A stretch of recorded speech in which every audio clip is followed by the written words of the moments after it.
Bonjour et bienvenue sur HPS Tuto Limite de jeu. Dans un premier temps, nous allons vous présenter donc la naissance des paris en sport, ensuite combien miser, quand miser et comment miser. Donc notamment la naissance des paris en sport.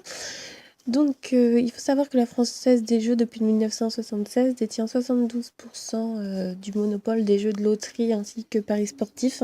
C'est ce que lui a donc confié l'État français.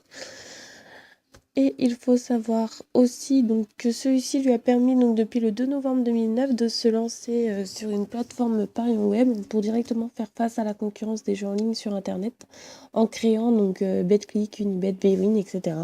Et Paris en sport dans son réseau de proximité, tel avec les bars, tabac, presse, etc.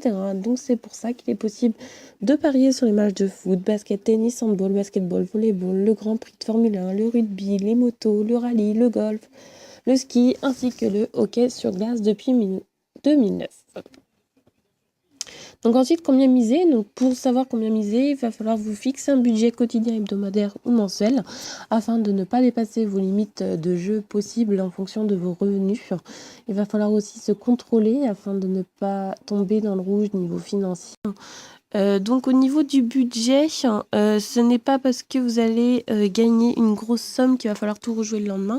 Si vous jouez 1 euro aujourd'hui et que vous gagnez 100 euros grâce à ces 1 euro, ne rejouez pas les 100 euros le lendemain, puisque ça pourrait vous faire tout perdre. Donc il faut bien savoir gérer son budget. Et notamment, nous, ce qu'on vous conseille, c'est de diviser les gains que vous gagnez minimum par 2 pour pouvoir les rejouer le lendemain. Donc ensuite, comment miser? Donc il va falloir miser en fonction de la sûreté que vous apportez au match, donc en fonction de vos analyses. Ne pas mettre 100 euros par exemple sur un match risqué alors que vous mettez que 1 euro sur un match plus sûr, donc c'est-à-dire un match safe.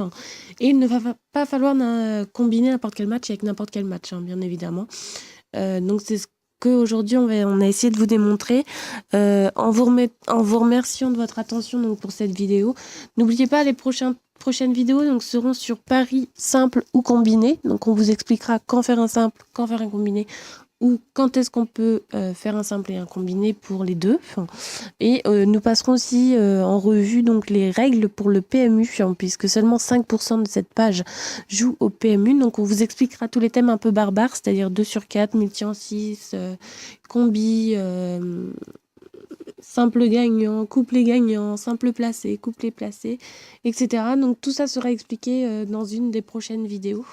En vous remerciant donc une nouvelle fois de votre attention, des j'aime qui vous apportent.